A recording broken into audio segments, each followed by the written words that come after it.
Avoidance psychology, why they can't recover after betraying you. The strange thing about betrayal is that people assume the one who caused the damage walks away lighter.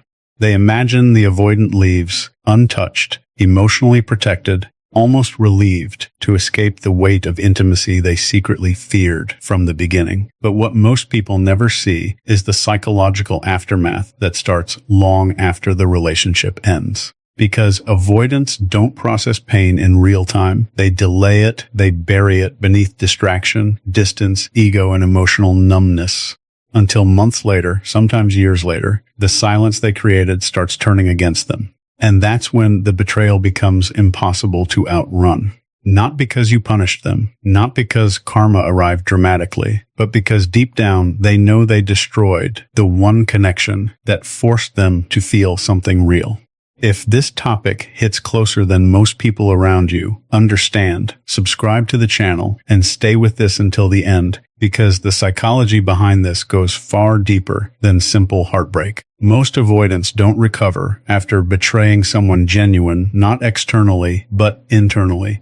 And the reason is darker than people think. The betrayal itself usually begins long before the final moment. Avoidants rarely wake up one day and decide to destroy a relationship. What actually happens is more psychological and far more unconscious.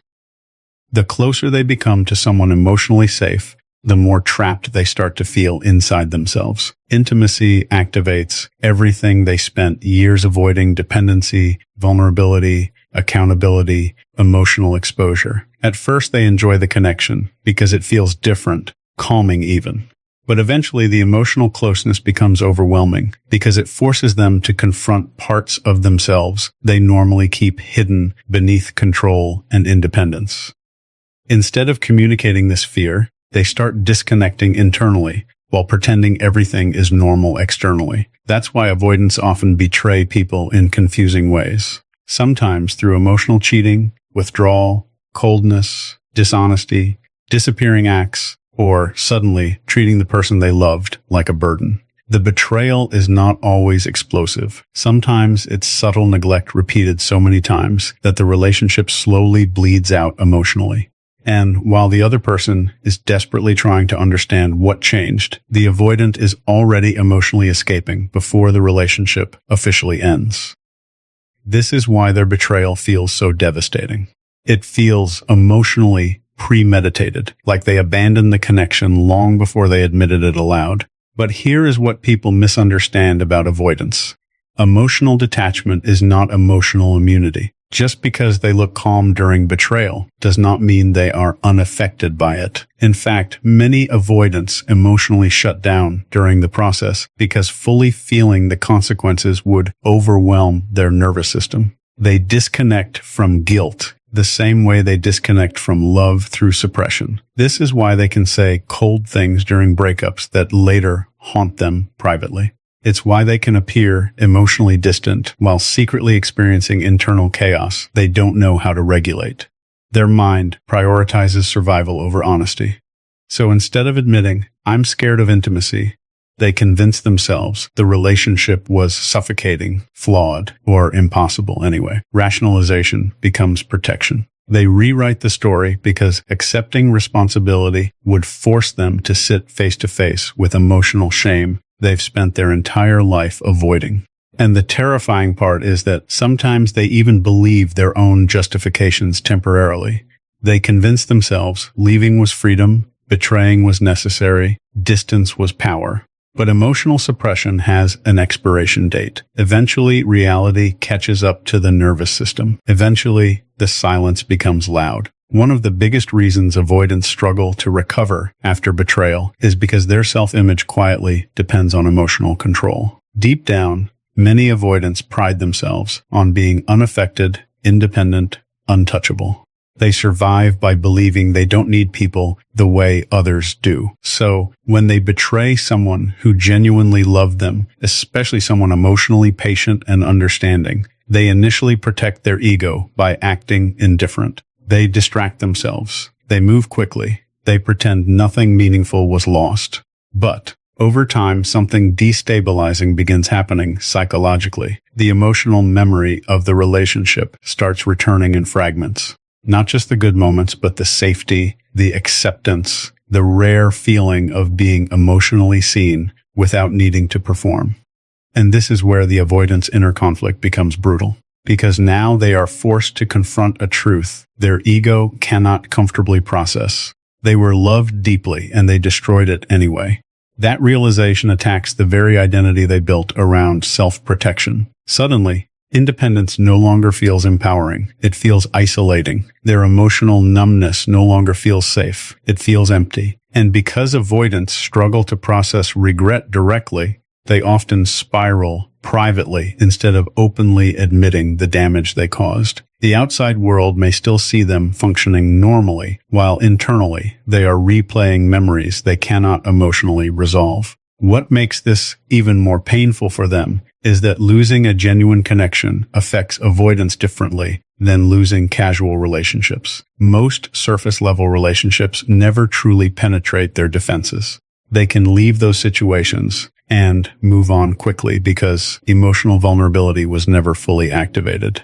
But when they betray someone who reached parts of them they normally hide from everyone else, the psychological impact becomes permanent. Not because they suddenly become emotionally expressive overnight, but because their nervous system remembers the emotional safety they lost. And once an avoidant experiences a rare connection that felt emotionally real, every future relationship becomes unconsciously compared to it. This is why many avoidants appear restless after betraying someone meaningful.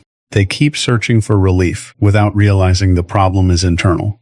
New attention cannot erase unresolved guilt. New relationships cannot replicate emotional depth when the avoidant is emotionally unavailable.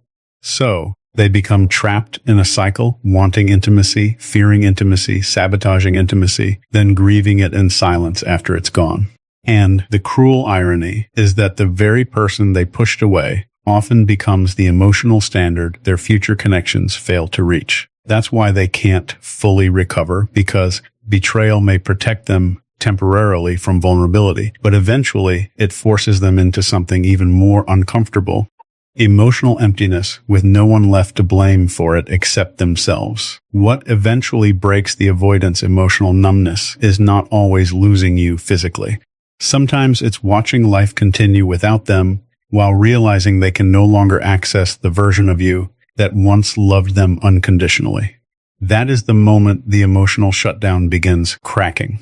At first it happens subtly. A random memory surfaces late at night. A sentence you once said suddenly makes sense months later. A place, a song, a quiet moment triggers emotions they thought they buried successfully. And because avoidants suppress feelings instead of processing them, these emotional fragments return unpredictably and with unusual intensity. What makes this psychologically devastating is that avoidants often do not have the emotional tools to regulate delayed grief. Other people cry, speak, reflect, apologize, seek support. Avoidants isolate. They intellectualize their emotions instead of feeling them directly. So the grief stays trapped internally, recycling itself over and over inside the nervous system. This is why some avoidants become emotionally colder after betraying someone meaningful. Not because they stopped caring, but because the emotional consequences became too overwhelming to face consciously. Their detachment hardens as self-defense. Yet, underneath that coldness is often a person secretly haunted by the awareness that they destroyed the safest connection they ever had, simply because intimacy terrified them more than loneliness did at the time. And the terrifying thing for them is that once emotional suppression weakens, the relationship begins replaying in their mind with painful clarity. Avoidants are known for emotionally minimizing relationships while they are inside them. But after the loss settles in, their brain starts reconstructing memories differently. Suddenly they remember your patience during moments they now recognize as self-sabotage. They remember the reassurance they rejected, the effort they dismissed, the emotional consistency they once viewed as pressure, but now understand was genuine love. This replay process becomes psychologically exhausting because the avoidant is no longer distracted by conflict or emotional intensity. They are left alone with reflection, and reflection is dangerous for someone who built their identity around emotional avoidance. Every memory becomes evidence against the story they told themselves during the breakup. They start realizing the relationship may not have been the prison they convinced themselves it was. In many cases, the real prison was their inability to tolerate emotional vulnerability without panicking internally. That realization creates a very specific kind of regret, one rooted not only in loss but in self-betrayal, because deep down they know they were not fighting you, they were fighting the emotional closeness itself. And by the time they finally understand that, the relationship is often too damaged to repair. This is also why avoidants struggle deeply with guilt, even if they never express it outwardly. Their guilt is rarely loud or dramatic. It hides beneath silence, distractions, new routines, emotional withdrawal, or relationships that never fully become intimate. Many avoidants would rather carry unresolved guilt for years than openly admit they hurt someone they truly loved, because admitting that pain means acknowledging vulnerability, accountability, and emotional dependence all at once. And for an avoidant, those things can feel psychologically unbearable. So instead, they internalize the guilt quietly. They replay conversations privately. They wonder whether they could have responded differently. They think about reaching out, then stop themselves because shame tells them it's too late or because pride convinces them vulnerability equals weakness. This creates a painful contradiction inside them. They want emotional relief, but the only path toward relief would require emotional honesty, the very thing they spent their entire life avoiding. So they remain emotionally stuck, neither fully moving on nor fully reconnecting, existing in a strange emotional limbo where the relationship continues living inside them long after the outside world assumes they forgot about it. Over time, your absence becomes psychologically heavier than your presence ever was. That is one of the cruelest ironies of avoidant attachment. While the relationship existed, closeness felt overwhelming because it activated fear. But once the connection disappears completely, the avoidant is forced into a different kind of suffering, emotional deprivation. The nervous system that once panicked over intimacy now starts craving the safety, familiarity, and emotional grounding you provided. Suddenly, the small things matter. The emotional check-ins, the consistency, the feeling of being understood without explanation. Avoidants often underestimate the emotional role someone played in their life until that emotional structure disappears entirely.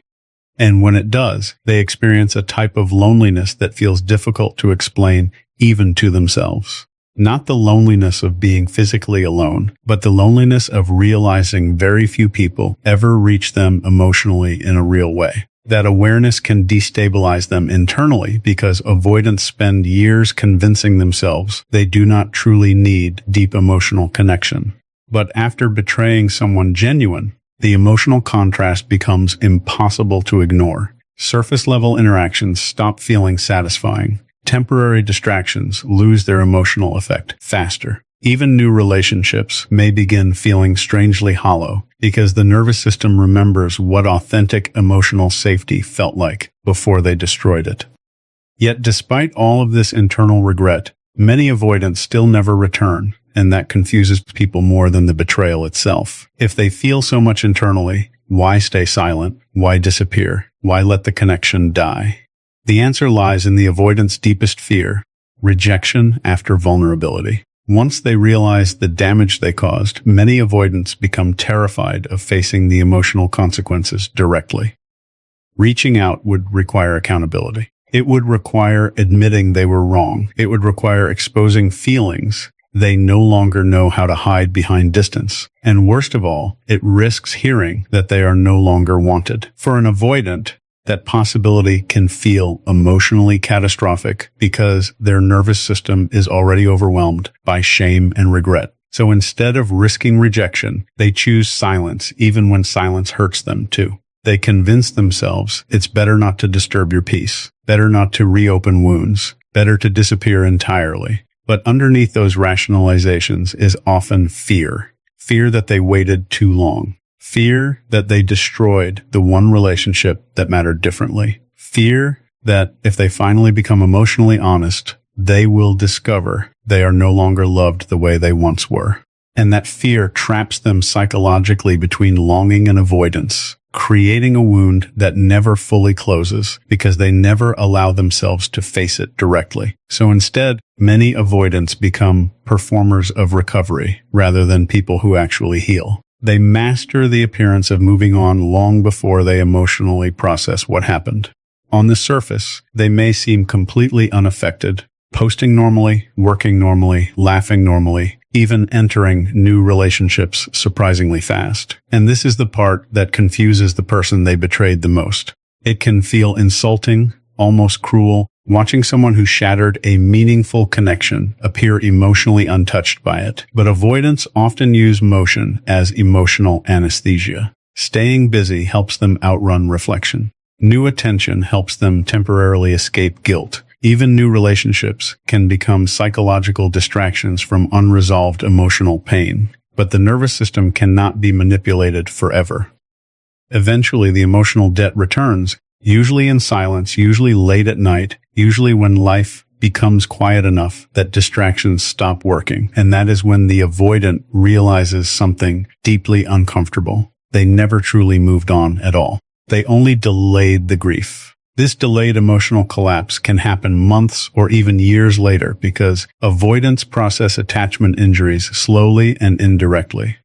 While other people confront heartbreak immediately, avoidants often feel it after the emotional distance becomes irreversible. And by then, the loss feels permanent in a way they were never psychologically prepared for. What makes this even more painful internally is the battle constantly happening between pride and regret. Avoidants often carry enormous emotional pride because independence became their survival identity long before adulthood. Admitting they miss someone deeply can feel humiliating to them. Admitting they sabotaged love can feel even worse. So, they become trapped between two powerful emotional forces pulling in opposite directions. One part of them wants to reconnect, apologize, explain everything they couldn't explain before, but another part desperately wants to preserve emotional control. That internal war creates paralysis.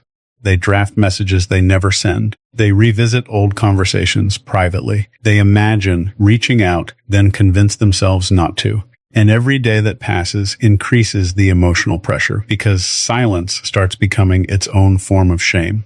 They know too much time has passed. They know the betrayal caused damage. They know vulnerability is now required to fix what distance destroyed. But avoidants are often psychologically wired to retreat precisely when emotional honesty becomes most necessary. So instead of facing regret directly, they suppress it again. Yet, suppressed regret does not disappear. It mutates. It becomes emotional heaviness, chronic restlessness, unexplained sadness, emotional numbness, or difficulty attaching securely to future people. This is why many avoidants seem emotionally off after losing someone meaningful.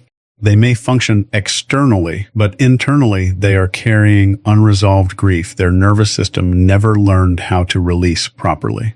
And the most tragic part is that many avoidants unknowingly sabotage their own healing, because healing itself requires the one thing they fear most, emotional exposure. Real healing would mean sitting honestly with the damage they caused instead of escaping into rationalizations. It would mean admitting they hurt someone not because love was absent, but because fear was stronger than emotional courage at the time. It would mean accepting that intimacy was never the enemy. Their fear of vulnerability was. But for avoidance, that level of self-awareness can feel psychologically destabilizing because it threatens the emotional defense system they built their entire identity around. So, rather than fully confronting the truth, many remain emotionally divided. Part of them longs for deeper connection, while another part still resists vulnerability instinctively. This creates a cycle where they continue repeating emotional patterns, even while secretly grieving the consequences of those patterns. And the terrifying thing is that avoidants are often highly aware of this contradiction internally. They know they push away what they want most. They know they create emotional distance, and then suffer because of it afterward. But awareness alone does not immediately create change, especially when avoidance has been their primary survival mechanism for most of their life. So, they remain caught between emotional longing and emotional fear, unable to fully return to who they were before the betrayal, but also unable to fully evolve beyond it. This becomes especially visible in future relationships, because once an avoidant loses someone who genuinely reached them emotionally, every new connection starts carrying invisible comparisons. Not necessarily comparisons of personality or attraction, but comparisons of emotional depth. The avoidant begins noticing how rare it actually was to feel emotionally understood without needing to perform independence constantly. They start recognizing how difficult it is to recreate authentic emotional safety once trust has been broken internally. And this realization follows them quietly into future dynamics. They may date people who feel easier because the emotional stakes remain shallow. They may choose emotionally unavailable partners because those dynamics feel psychologically safer. But deep down, the nervous system remembers the difference between temporary comfort and genuine emotional connection. That memory becomes impossible to erase. This